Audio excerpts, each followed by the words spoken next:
Hey, so I'd like to do like a behind the scenes talk about my experiences yesterday. This is kind of going to be for subscribers and anyone who stumbles upon it. It's not really going to be publicized anywhere. Um, Yesterday I did three different videos, and basically I had to make a lot of decisions and learn some lessons along the way. Uh, Going into yesterday, I had two different free fly videos, but because CIG kept it close to the chest on what exactly was going to be available for the discounts, and the actual ships that would be available for the free fly. For example, throwing the curveball of the MSR showing up. I had to basically do another video. I didn't want to do another free fly video, but it was just the way it ended up shaking out. So, out of my free fly videos, I'm actually most happy with the honest assessment video, which got a lot of views and got decent, I guess, likes. I'm very happy with the discussion in the comments as well. But it has basically the unfortunate benefits of being the earliest video, and that's how it works. Sometimes the strangest thing was the tips video.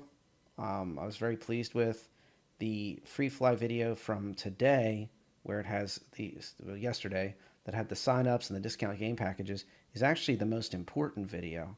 And I hope that people are coming from this video and funneling over to here. But clearly the numbers are not there. And this is one of the curses of not being able to edit a video and add in the content from newer content. Uh, so the best I can do is I'm going to put a card into that original video and be like, hey, click here for the new video that walks you through your 6 options of ships, that talks about the sign up process and get your friend's referral code. And a side note, I only have gotten 2 referrals this week, and one of them I'm pretty sure was a recruit that I had beforehand. Because I saw the number, I'm pretty sure uptick by 1 and down by 1. So I'm going to take a note every few weeks of my referral numbers, but I'm not raining referrals or anything. So just bear that in mind if you're getting your pitchforks out. uh, but yes, I did manage to get on the Dragonfly promotion, and I hope you do too. Uh, with the 3.14.1 live patch video, I made it its own video because it was not just meant for the free fly. It was not meant for folks that have been here a while. It was meant for everyone, and that was I'm pretty happy with that video. I don't know why it took a little bit of a hit in the unlikes. I don't know, but I thought it was pretty straightforward, exactly what you're getting into. I put chapters in like usual. I put a few less chapters. That could be it. But with any of these patch bug fix type patches that are mainly bug fixes, there isn't a lot of interesting meat on the bone to be able to talk about. Like, oh, they adjusted the shields on the 600i, and this is why I like that and don't like that, and this is why I feel that the Saber needs this or that. Or the Hornet has more maneuverability now, has more yaw pitch, in pitch. I have none of that to work with. So what I can't go and take off the patch notes. They fix something and then I can go test it in the game. It's literally just a bug fix of the game doesn't crash anymore. The game doesn't ruin your refinery things. I guess I could go do that, but I really don't mind that much. So that's kind of where I was at with the patch. And that kind of, in a weird way, led into the next video. So that video was about the Inside Star Citizen, the medical video that came out yesterday. And that video was, I would say, probably the most intensive. I actually made it 3 times. This video here, I made this 3 times. Hopefully this will reflect the video. In this video, there was about a minute and a half at the beginning of. I'll be honest with you. I didn't have a lot to work with in the analysis, and I was like, had this attitude of I want to have my. I want to be make sure that I'm making sure to folks that I'm not just reposting a video. So I mentioned something like appreciate the design look and the cleanness of this place. That's like all I said. Things like that for 2 responses. And I noticed that there was a big downtick in folks continuing to watch. And I realized when I watched it, I was like, I gotta take the mindset of this person doesn't may not never see my videos. This person may not have seen many of my videos. What would they consider this? And I was like, I don't know if I'd watch this. Even I was saying that. Like, if I didn't know who this was, I didn't know I was, I was in for better than that analysis and actual information I could use. I'd probably turn this off and click away, go find something else to watch, like the 50 things on the side here. you know. By the way, the payout is fantastic. I really hope more people watch it. That was really entertaining, but either way, I don't mind. It was entertaining. That's kind of stuff that I like to make on the side. I do like to do entertainment things, even though obviously the primary is analysis and news, Star Citizen, and keeping the community informed is my primary goal. So this video here, I did live cuts too. So that might be another reason why folks were a little disjointed. I literally muted parts where the art team really went in depth about their art. Like, there's scuffs on the walls inside the R&R stations. And in Grim Hex especially, it's dirtier. And I went for more of, what is this going to mean for you and your gameplay? I appreciate that they have it right near the ASOP terminals. I appreciate that they have these locations all over the solar system, and the implication being other places too, by the way. But what is the stock going to be? If we suddenly have a lot of players coming here, is there going to be spawn wait timers because you're on the wrong station? Is it going to be a situation where there's medical drugs that are going to run out? Because it's not just going to be med pens anymore. Med pens are just going to boost your health stat on say your arm, let's say, but you're still going to need drugs in a lot of cases to actually treat the injury long enough to get you back to the med bed to get you properly treated. So that was kind of an interesting discussion that I hope, brought some thoughts into people's minds about what exactly is going on. I happened to have watched Minority Report a few days ago, and I couldn't help but notice Grim Hex had a lot of pangs of like that illegal surgery that the main character had, Tom Cruise's character had, to try to replace his eyes. And I know it's a rough scene and everything, but if you ever get a chance and you watch it again, well, watch it with new eyes. The doctor mentions, oh, don't worry, even though I have like allergies and I'm sneezing all over the place and I have all these other things and this place is dirty, the apartment, he's like, oh, I could insert whatever here and you'd be fine with the way our drugs are now. And I think that's the way Star Citizen's going to be. Grim Hex may look nasty, but I think you're going to get the same treatment you get anywhere else. But anyway, I did not mention that in the original video. I think that the live timeline kind of slowed me down a little bit on what I could add and what I could not, in a good and bad way. I had fun with it, and I'll probably go back to that if I see that it's a good, quick burst of information. A couple minutes here, a couple minutes there, kind of keeps me on target, keeps me on the line. But I think also it could turn off some viewers instead of a highlight reel that I could pause and then discuss things and then go back, or do the whole video where I'm literally pausing and then coming back, where it's literally not just highlights, it's the whole video. And then when Jared's doing his transition, I took this as a moment to talk about operating off station, the Cure Life medical gun, and really make clear what I meant by the drugs and such, being used in medical gameplay loop. Then I let him continue into his Gladius Saber intro and Retaliator. So in this section, the Golden Pass section, I knew this would be contentious on some things.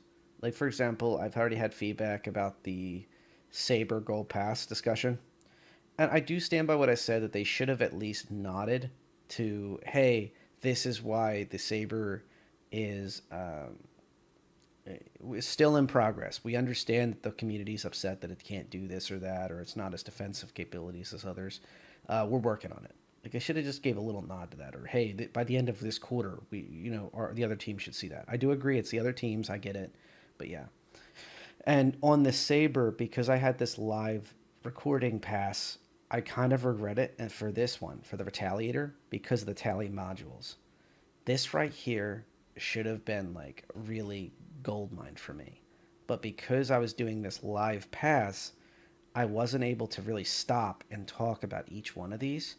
And I think I missed at the end a VIP tally in the end here somewhere. This. This is a tally. So there is a crew module in the Retaliator, and so there's like cargo ones for the front and the back. There's a front dropship module. There is also a rear, like it's like a VIP, like a suite module, like a crew module or something. That's what that is. It's like a waiting room. That's what that is. So this is meant for like if you're transporting people, basically. Well, nobody talks about this, but you basically lock them in there throughout the journey of a short hopper flight between two locations. And the idea is that you'd have like four people taking a flight on here. And this coffee machine was be for them. And I don't know why these cargo things are here, but they'd obviously be pushed out of the way for the paying customers to sit. And or it's for your crew to take a break. But the thing about that is you know, a dropship or cargo modules are kind of more important. The other thing they're not mentioning is that you can put a torpedo bay back in. That's part of the modularization. And a tally that can do bomber runs can also replace it with these cargo modules and these other things. You do not need a tally base to use modules. The whole point is that it just comes with the bomber modules pre-installed, front and back. And the back one's smaller than the front one. So anyway, I should have really went in depth with that, and I regret it that I did this live shot for that. But you never actually quite know what you're working on. This is kind of a dirty secret of this of what when you're doing these fast videos.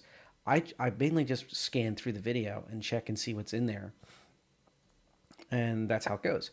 Now, this second part of the video is completely different speed because I have the luxury of being able to just sit on a page and talk to you a lot like this. I'm able to just do whatever speed I want, and this was actually really cool as like a cool down phase, for lack of a better term. Like if you're at the gym and you just sprinted a whole bunch, or you just lifted all this crazy weight, or whatever you're doing, you can go and right afterwards you have this just cool down where you're just gently walking or bicycle riding or something, you know, and you can just go swim a lap or two in the pool, and like you can kind of just cool down off of that exercise, that heavy duty exercise where you're just trying to stick with it.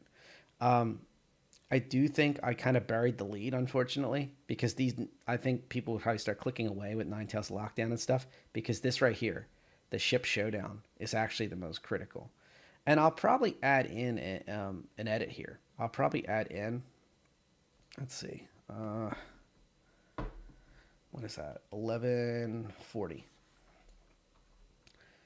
Yep. So this is how you make chapters.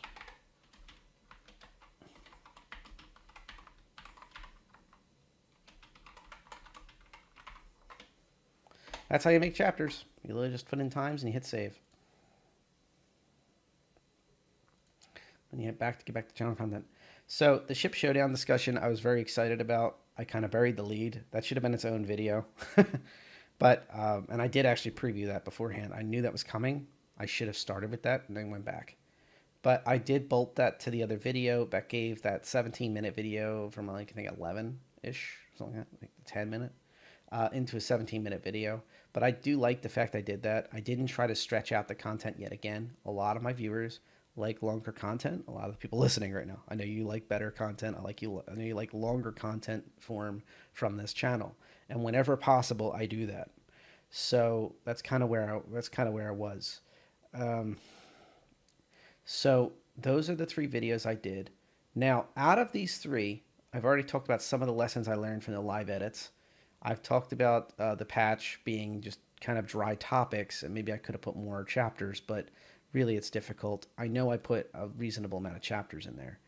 And then the new free fly event. Okay, so the free fly event was pretty straightforward, but there was an issue with this video. So when I was in these videos, this right here, the starter packs, I'm purposely not adding the audio because I think one of me's more than enough. This right here. So in the starter packs, there is a little section in there for like a plus symbol that says like plus 3 months or 6 months insurance. I think it's 3 months on these, 6 months on these, something like that. And I mentioned that in the 1,000 UEC credits. You can see it here. So I should have went back and replaced this entire video just for that.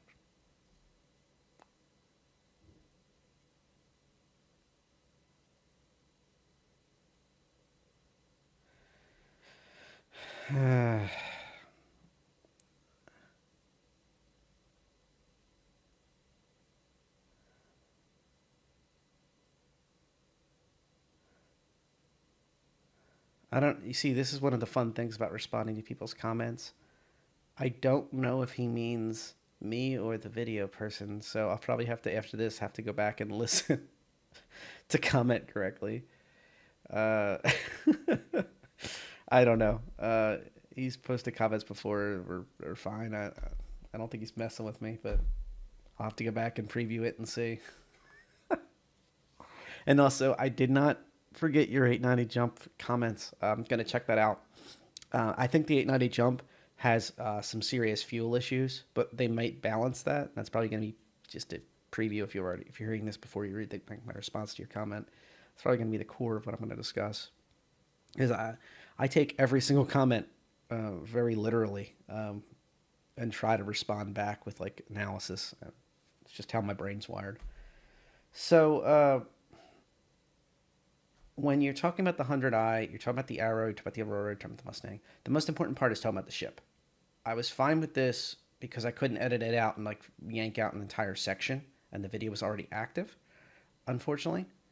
And if the next section I had a problem with on this video was here.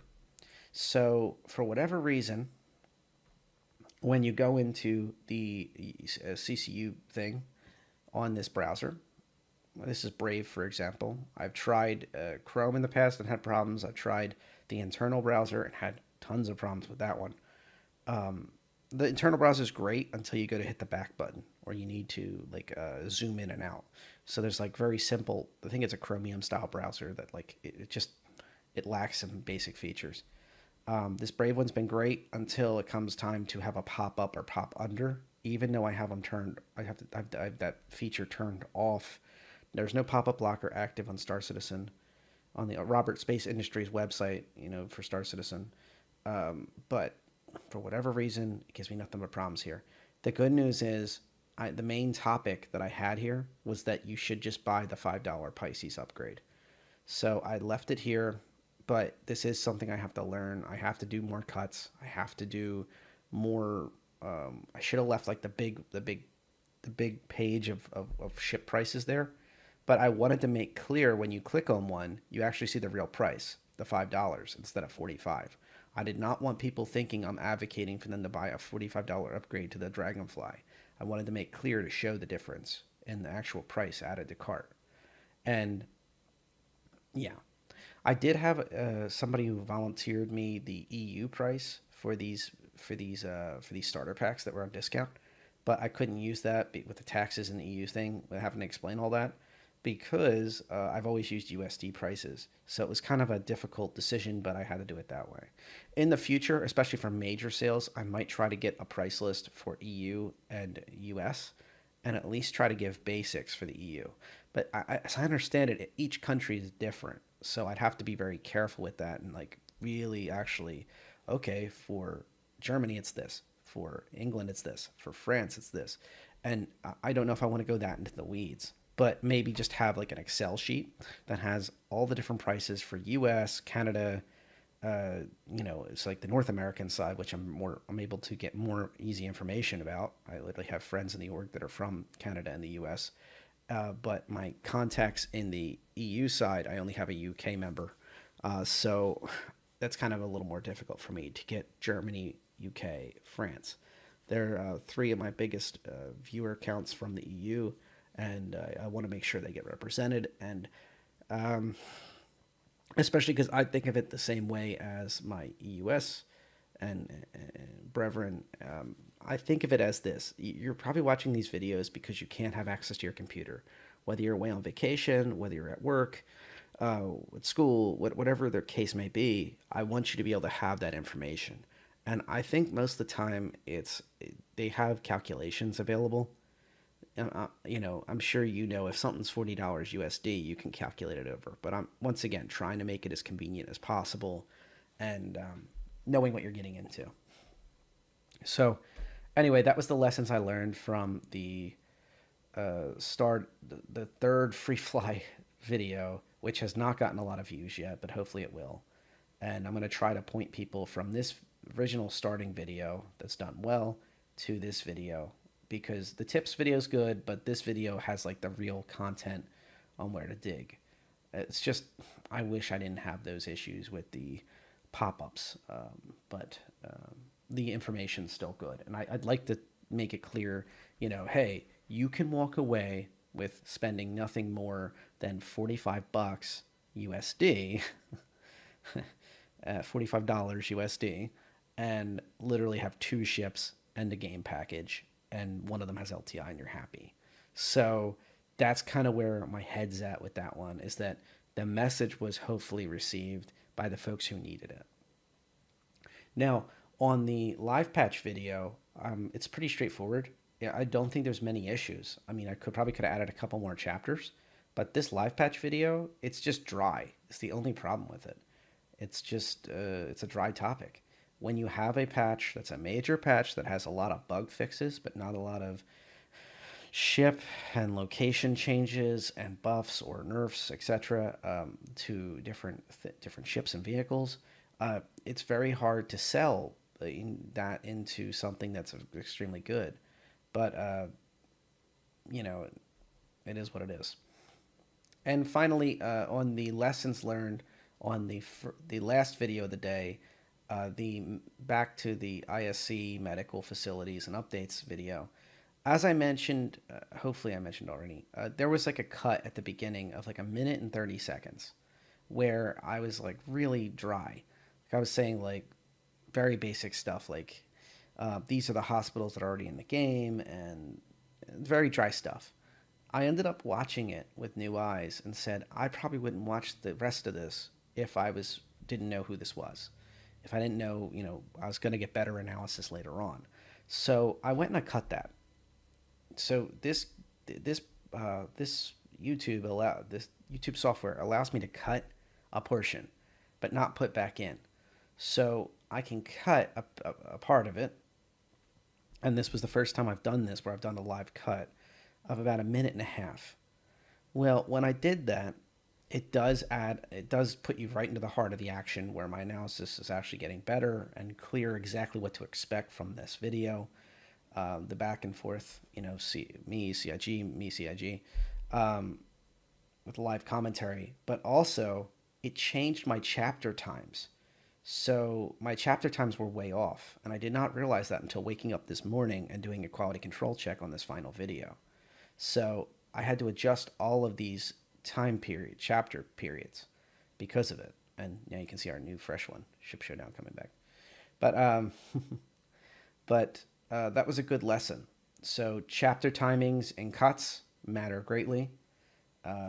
Pop-ups are always difficult to reflect and record. I need to do more in recording cuts for those type of things. And that's about it. So that was my lead up, and then to yesterday's real rush of 3 videos in the span of a single day. I would say that these videos are very young. I think they're going to get a lot more views over time, especially the patch one, unless they release a surprise update to the live patches. I suspect that patch will go up a little bit more. I'm pretty pleased with how I got it done.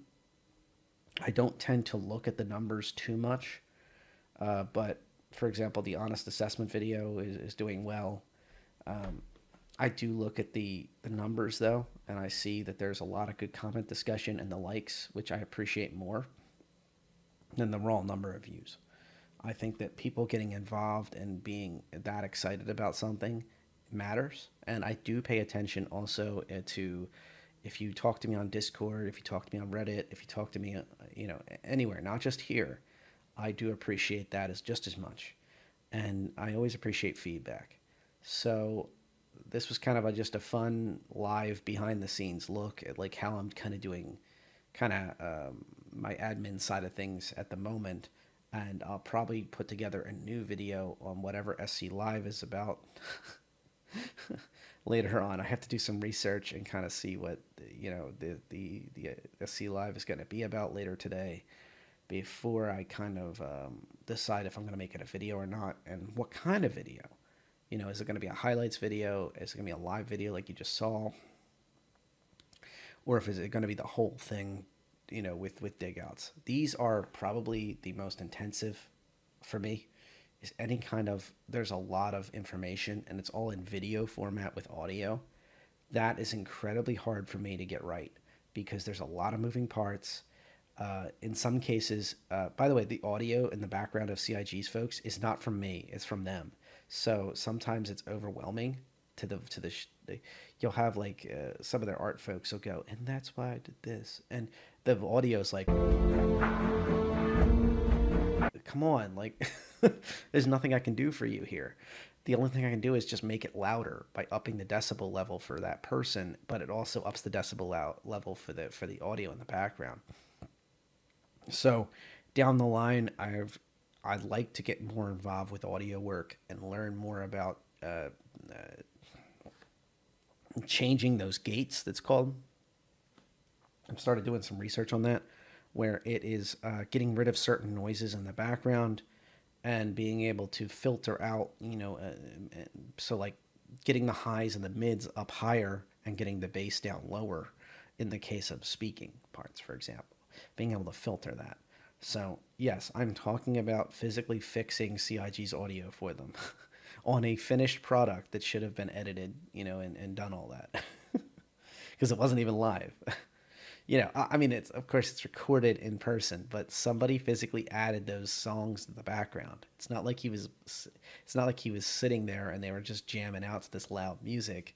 It's like some editor added in that audio track and made it way too loud for the person speaking. So yeah, that's kind of some of the lessons I've learned, some of the lessons I'm going to learn over time, and I've been having a lot of fun with this. And I hope you appreciated this video. Be sure to drop some feedback and discussion below. I always enjoy that stuff, and fly safe.